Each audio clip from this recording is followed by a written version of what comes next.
నమస్కారం. ఈ న్యూస్కి స్వాగతం. హెడ్లైన్ చూద్దాం.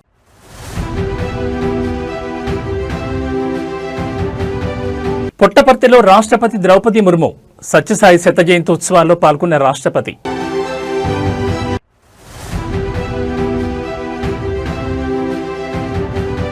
తెలంగాణలో కొలిక్కి వచ్చిన పంచాయతీ ఎన్నికల రిజర్వేషన్ల ప్రక్రియ. బీసీ రిజర్వేషన్ల కోట 22.3% తగ్గింపు.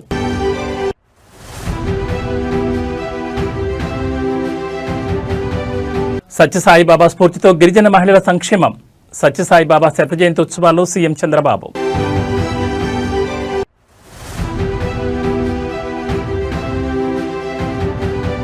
సినిమా పైరసీపై స్పందించిన దర్శకుడు రామ్ గోపాల్ వర్మ.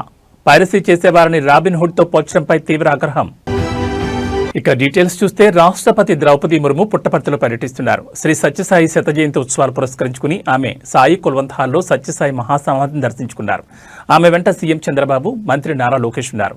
ఉదయం పుట్టపర్తి విమానాశ్రయానికి చేరుకున్న రాష్ట్రపతికి చంద్రబాబు, లోకేష్లు ఘనస్వాగతం పలికారు. మహాసమాధి దర్శనానంతరం హిల్ వ్యూ స్టేడియానికి చేరుకున్న రాష్ట్రపతి సత్యసాయిబాబా విశిష్టత గురించి తెలిపారు. ఆయన బోధనలు ఎంతో మందిని సన్మార్గంలో నడిపించాయన్నారు. సత్యసాయి సందేశంతో కోట్లాది మంది సేవా కార్యక్రమాలు చేస్తున్నారని తెలిపారు. ఆయన శత జయంతి ఉత్సవాల్లో పాల్గొనడం అదృష్టంగా భావిస్తున్నారన్నారు.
శ్రీ సత్యసాయిబాబా స్ఫూర్తితో గిరిజన మహిళల సంక్షేమానికి తమ ప్రభుత్వం పనిచేస్తోందని సీఎం చంద్రబాబు అన్నారు. పుట్టపర్తిలో జరిగిన సత్యసాయిబాబా శత జయంతి ఉత్సవాలకు రాష్ట్రపతి ద్రౌపది ముర్ముతో కలిసి ఆయన హాజరయ్యారు. ఈ సందర్భంగా సీఎం మాట్లాడుతూ Sathya Sai tribal women health care ప్రోగ్రాంను వేదికపై ప్రకటించారు. అందులో భాగంగా గిరిజన మహిళలకు సూపర్ స్పెషాలిటీ సేవలను అందిస్తామన్నారు. అంతేకాకుండా టెలిమెడిసిన్ సేవలను అందుబాటులోకి తెస్తామన్నారు. మెడికల్ స్క్రీనింగ్, బ్రెస్ట్, సర్వైకల్ క్యాన్సర్కు చికిత్సను అందిస్తామన్నారు. అంతేకాకుండా త్రాగునీటిని సరఫరా చేస్తామని పేర్కొన్నారు. పేదరికం కారణంగా సమస్యలను ఎదుర్కొంటున్న గిరిజన మహిళలను చదివిస్తే వారు సొంత కాళ్లపై నిలబడేలా చేస్తే మొత్తం గిరిజన సమాజాన్ని వారు ముందుండి నడిపిస్తారని సీఎం తెలిపారు. ఈ పథకం కేవలం సంక్షేమం మాత్రమే కాదన్నారు. దేశ నిర్మాణానికి ఒక ముందడుగన్నారు. మానవ సేవే మాధవ సేవ అనే మాటకు నిదర్శనమని అభివర్ణించారు.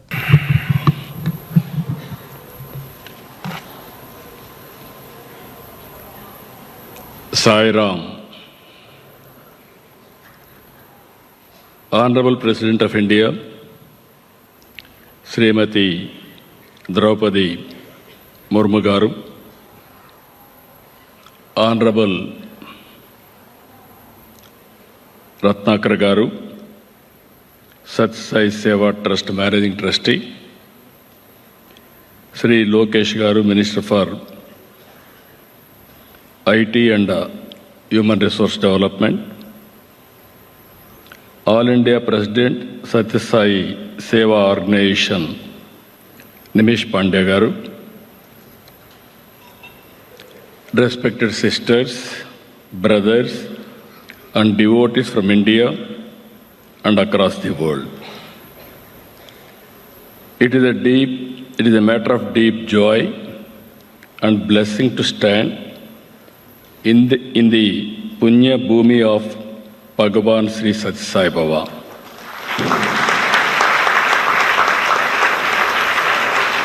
This is not just a celebration of the centenary, it is a celebration of a legacy of love, service and universal peace.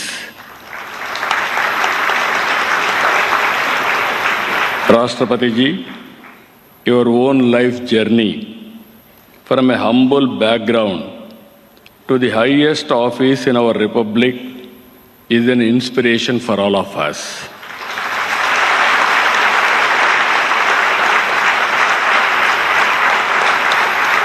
Your presence today greatly honors every devotee gathered here and across the world, here physically, virtually across the world. That is the greatest contribution from your side for global peace. I really respect your honor. Bhagavan Sai Siddhantam can be explained by love all, serve all, and help ever, hurt never. 5 principles of Satya, Dharma, Shanti, Prema, and Ahimsa. If every individual, every institution, and every nation lives by these principles, then world peace will become a reality. That is the biggest Siddhantam and legacy given to us. I have worked closely with Babaji on many occasions. Some of you are remember today, he used to call all of us Bangaru. That is the popular name he used to call. That is the affection he used to show on us.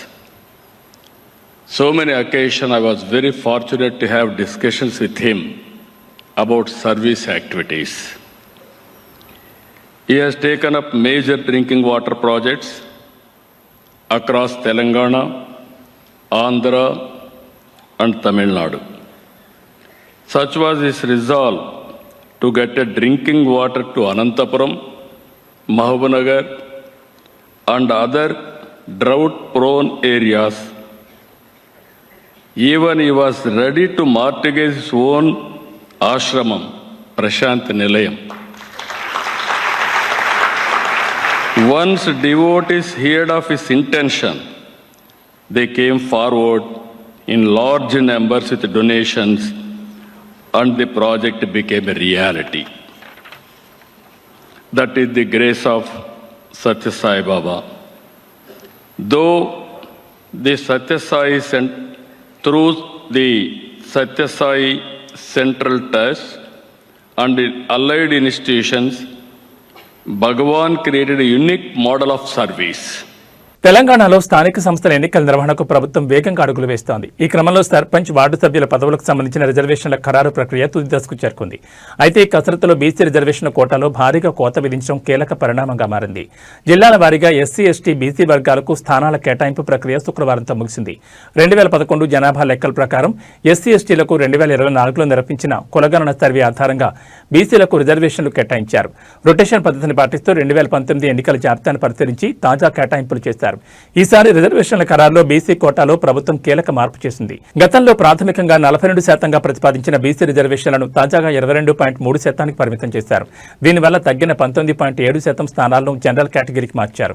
ఈ రోజు మహిళా reserved స్థానాలను కూడా ఖరారు చేసి జిల్లా స్థాయి జాబితాలను పంచాయతీరాజ్ శాఖ కార్యాలయానికి పంపనున్నారు. రిజర్వేషన్ల ప్రక్రియ పూర్తయినప్పటికీ తుది జాబితాను ప్రభుత్వం వెంటనే విడుదల చేయడం లేదు. గ్రామ పంచాయతీ ఎన్నికలపై ఈ నెల 24న హైకోర్టు తీర్పు వెలువడనుంది. ఆ మరుసటి రోజు అంటే 25న జరిగే రాష్ట్ర మంత్రిమండలి సమావేశంలో ఈ తీర్పుపై చర్చించి తుది నిర్ణయం తీసుకుంటారు. కేబినెట్ ఆమోదం తర్వాతే అధికారికంగా జాబితాను ప్రకటించే అవకాశం ఉంది. ఈ పరిణామాలతో సర్పంచ్, వార్డు సభ్యుల పదవుల ఆశావాహులు హైకోర్టు తీర్పు, కేబినెట్ నిర్ణయం కోసం ఉత్కంఠకు ఎదురు చూస్తున్నారు. ప్రభుత్వ వర్గాల సమాచారం ప్రకారం డిసెంబర్ తొలి వారంలోగా ఎన్నికల నోటిఫికేషన్ విడుదలయ్యే అవకాశం ఉన్నట్టు తెలుస్తోంది.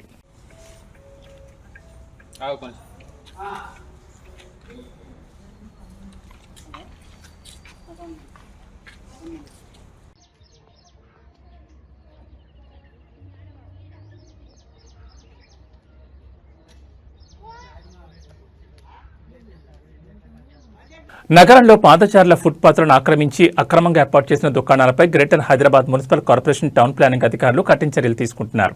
ఇందులో భాగంగా రాజేంద్ర నగర్లోని అత్యంత రద్దీగా ఉండే అరంఘర్ చౌరస్తా వద్ద కూల్చివేతల ప్రక్రియ చేపట్టారు.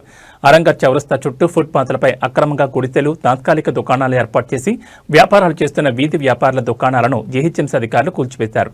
ప్రధానంగా రోడ్డుకు అడ్డంగా పాదచారుల రాకపోకలకు ఆటంకంగా ఉన్న ఈ ఆక్రమణలను తొలగించడం ద్వారా ట్రాఫిక్ సమస్యలను తగ్గించాలని, పాదచారులకు సురక్షితమైన నడక మార్గాన్ని అందుబాటులోకి తేవాలని అధికారులు ఈ డ్రైవ్ నిర్వహించారు. ఈ కూల్చివేతల సమయంలో ఎటువంటి అవాంఛనీయ ఘటనలు జరగకుండా ఘటనా స్థలంలో భారీ పోలీస్ బందోబస్తు ఏర్పాటు చేశారు. టౌన్ ప్లానింగ్ అధికారులు స్థానిక పోలీసుల సహకారంతో కూల్చివేతలను పూర్తి చేశారు. ఫుట్పాత్ల ఆక్రమణలపై జీహెచ్ఎంసీ తరచుగా తీసుకుంటున్న ఈ చర్యల వలన ఒకవైపు పాదచారులకు ఉపశమనం లభిస్తుండగా మరోవైపు చిన్న వ్యాపారులకు జీవనాధారం కోల్పోతున్నామని ఆవేదన వ్యక్తం చేస్తున్నారు.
ట్రిపుల్ రోడ్ ఏర్పాటు కోసం భూసేకరణ విషయంలో సంగారెడ్డి జిల్లా చౌటకూరు మండలం శివంపేట గ్రామ రైతులు తీవ్ర ఆగ్రహం వ్యక్తం చేశారు. ఎకరాకు కేవలం 16 లక్షల పరిహారం చెల్లించడానికి అధికారులు నోటీసులు ఇవ్వడానికి రాగా రైతులు వారిని గ్రామ పంచాయతీ కార్యాలయంలో బంధించారు. ట్రిపుల్ రోడ్ నిర్మాణానికి అవసరమైన భూమిని సేకరించేందుకు సంబంధించిన నోటీసులను ఇవ్వడానికి రెవెన్యూ ఇన్స్పెక్టర్ ప్రమోద్, గ్రామ పంచాయతీ కార్యదర్శి ప్రవీణ్ శివంపేట గ్రామానికి చేరుకున్నారు. భూమికి ఎకరాకు 16 లక్షల పరిహారం చెల్లించడానికి నోటీసులు అందజేస్తున్నట్లు అధికారులు రైతులకు తెలియచేయగానే రైతులు తీవ్ర ఆగ్రహం వ్యక్తం చేశారు. ప్రస్తుతం తమ భూమి విలువ ఎకరాకు ₹1,00,00,000 పైగా పలుకుతుంటే ప్రభుత్వం కేవలం 16 లక్షలు మాత్రమే ఇస్తామంటే ఎలా ఒప్పుకుంటామని రైతులు ప్రశ్నించారు.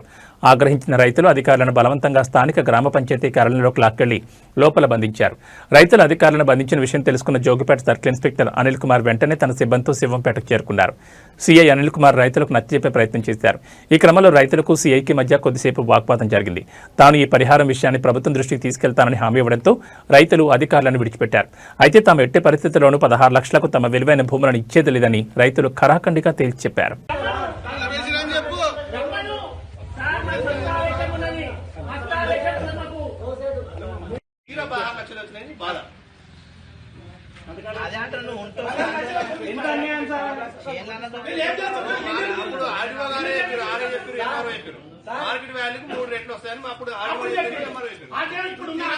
సినిమా విడుదలైన తొలి రోజుల్లో రేట్ల అమాంతం పెంచితేనే పైరసీ పెరుగుతుందనేది చాలా మంది నెటిజన్ల వాదన. అంటే ఖర్చు పెరిగి చూడలేని వారే అక్రమ మార్గాలను ఆశ్రయిస్తున్నారని వారి ఉద్దేశం.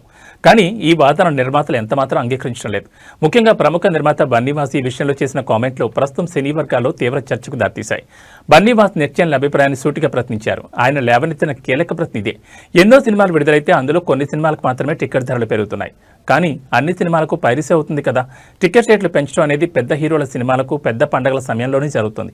కానీ చిన్న బడ్జెట్ సినిమాలు, రేట్లు పెంచిన సినిమాలకు కూడా పైరసీ నిత్యం జరుగుతూనే ఉందని, రేట్లు పెరగడం అనేది పైరసీకి ప్రధాన కారణం కాదని, పైరసీ అనేది ఒక చట్టవిరుద్ధమైన చర్య, అది టికెట్ ధరతో సంబంధం లేకుండా ఉచితంగా సినిమా చూసే మానసిక వైఖరిపై ఆధారపడి ఉందనేది ఆయన అభిప్రాయం. రేట్లు పెంచేశారు అందుకని చెప్పి పైరసీ జరుగుతుంది, అందుకని ఆ పైరసీ చూడటం తప్పు కాదు అనే ఒక చిన్న యాటిట్యూడ్ అయితే ఇన్స్టాగ్రామ్లో వెళ్తుంది. ఓకే, ఎన్ని సినిమాలకి రేట్లు ఎక్కువ ఉన్నాయి, ఎన్ని సినిమాలకి రేట్లు తక్కువ ఉన్నాయి? అంటే ఒక 100 సినిమాలు రిలీజ్ అయితే రేట్లు బాగా ఎక్కువ ఉండే సినిమాలు మహోత 10-15 ఉంటాయి, ఒక 20-25 ఉంటాయి. బట్ ఆ 25 సినిమాలే పైరసీ అవుతున్నాయా? ఆ 25 సినిమాలే పైరసీ అయ్యి ఆ 25 సినిమాలనే చూస్తున్నారా? లేదు కదా. మొత్తం అన్ని సినిమాలు, చిన్న సినిమా అవ్వచ్చు, పెద్ద సినిమా అవ్వచ్చు, 100 రూపాయల టికెట్ ఉన్న సినిమా అవ్వచ్చు, 150 రూపాయల టికెట్ సినిమా అవ్వచ్చు, అన్ని సినిమాలని కూడా చూసేస్తున్నారు కదా.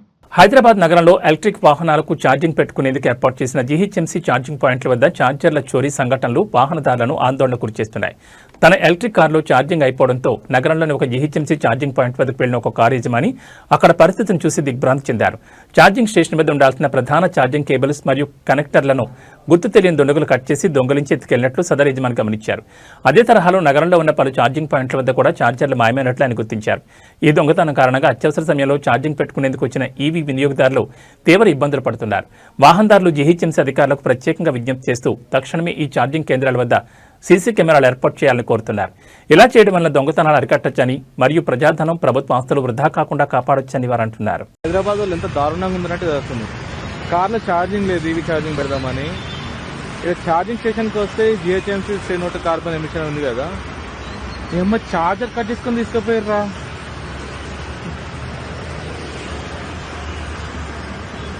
అరే మీ అమ్మ, ఇప్పుడు ఛార్జింగ్ స్టేషన్లో ఛార్జింగ్ లేదురా, ఛార్జర్ కట్ చేసుకొని తీసుకుపోయారు. Please GHMC have a look on this. ఒక కెమెరా పెడితే బాగుంటుండే. అరే నీ అమ్మ, ఈవీ స్టేషన్లో కూడా కట్ చేసి దెంగిదారాన్ని.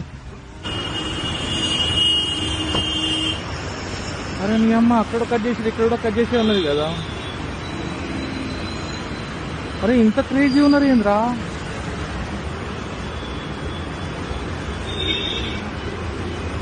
మీ అమ్మ, దీన్ని కూడా వదలకుండా కట్ చేసుకొని. Come on GHMC, have a look. 7 రోజుల పసికందను కేవలం 6 లక్షల రూపాయలకు విక్రయించిన ఘటన రాష్ట్ర వ్యాప్తంగా కలకలం సృష్టిస్తోంది. హైదరాబాద్ నగరానికి చెందిన ఓ యువతి ప్రేమించిన వ్యక్తి మోసం చేయడంతో నిస్సహాయ స్థితిలో బిడ్డకు జన్మనిచ్చింది. పోషించే స్తోమత లేక చివరికి ఆ పసికందను విక్రయించాలని నిర్ణయించుకుంది. ఈ చట్టవిరుద్ధమైన బేరం కరీంనగర్ జిల్లాలోని గన్నేరువరం మండలం చాకలివానిపాలి గ్రామం వరకు పాకింది.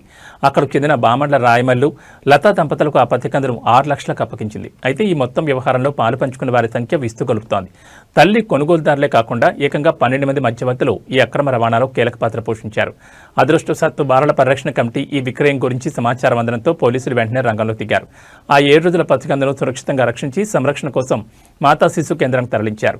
ఈ ఘటనకు సంబంధించి శిశువు తల్లి, కొనుగోలుదారులు మరియు 12 మంది మధ్యవర్తులతో సహా మొత్తం 15 మందిపైన పోలీసులు కేసు నమోదు చేశారు. ఈ చర్య బాలల అక్రమ రవాణా నెట్వర్క్పై పోలీసులు ఎంత కఠినంగా వ్యవహరిస్తున్నారో తెలియజేస్తోంది.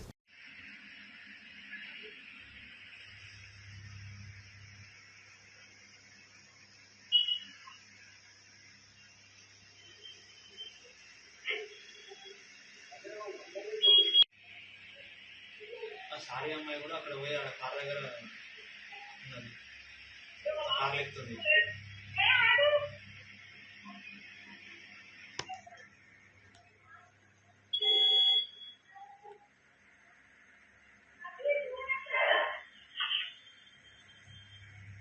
పెద్దపల్లి జిల్లా బోదెల మండలం కుంపుల గ్రామం వద్ద మానేరు వాగుపై ఉన్న చెక్ డ్యామ్ను దుండగులు కూల్చివేశారు. దీంతో పెద్ద మొత్తంలో నీరు దిగువకు వెళ్తోంది. శుక్రవారం రాత్రి దుండగులు చెక్ డ్యాంను కూల్చివేసినట్లు అధికారులు భావిస్తున్నారు. ఘటనాస్థలికి చేరుకున్న నీటిపారుదల శాఖ అధికారులు చెక్ డ్యాంను పరిశీలించారు. వాగులోని ఇసుకను అక్రమ రవాణా చేసేందుకే ఈ పనికి ఒడిగట్టారని అనుమానిస్తున్నారు. 23 కోట్లకు పైగా నిధులతో ఇటీవలే ఈ చెక్ డ్యాం నిర్మించడం గమనార్హం. మానేరు నది పట్టిన చెక్ డ్యామ్ను, కానీ ఎన్నో ఎకరాలకు ఉపయోగపడే చెక్ డ్యామ్ మాకెంతో గుడికి, రామభద్ర గుడికి కూడా వాటర్ సోర్సెస్ బాగున్నాయి. దీని కింద పొలాలు కూడా దాదాపు 6,000-7,000 ఎకరాలు కూడా రైతులు బాగుపడేది. కట్టినని దుండగులు ఈ ఇష్టం మాపి వాళ్ళనే ఉష్క మాపి వాళ్ళే దీన్ని ఊలగొట్టినని బహుగోటంగా మేము చెప్పడం జరుగుతున్నాం.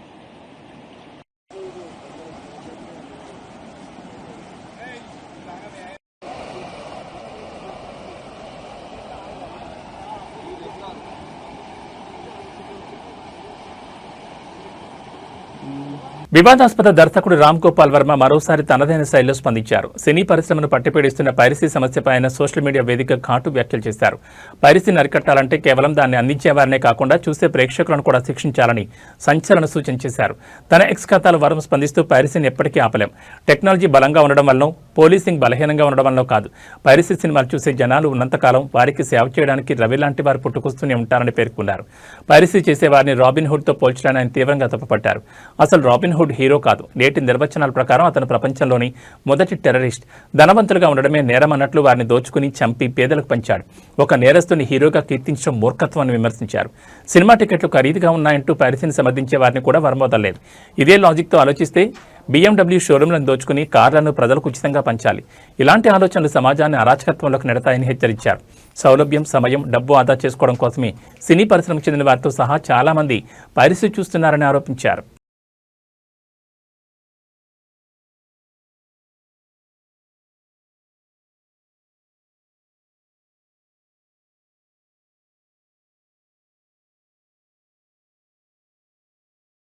ఆర్భాటాలు, అట్టహాసాలకు దూరంగా ఇద్దరు యువ ఐఏఎస్ అధికారులు ఎంతో నిరాడంబరంగా వివాహం చేసుకుని ఆదర్శంగా నిలిచారు.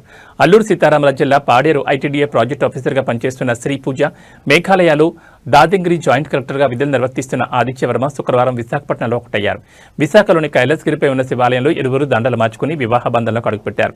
ఈ కార్యక్రమానికి కేవలం ఇరు కుటుంబ సభ్యులు మాత్రమే హాజరై నూతన వధువులను ఆశీర్వదించారు. అనంతరం వీళ్ళిద్దరూ నేరుగా వన్ టౌన్లోని జాయింట్ సబ్ రిజిస్టర్ కార్యాలయానికి వెళ్లి సంతకాలు చేసి తమ వివాహాన్ని చట్టబద్ధంగా నమోదు చేసుకున్నారు. విశాఖపట్నం డీఐజీ బాలకృష్ణ దగ్గరుండి ఈ వివాహ నమోదు ప్రక్రియను పర్యవేక్షించారు.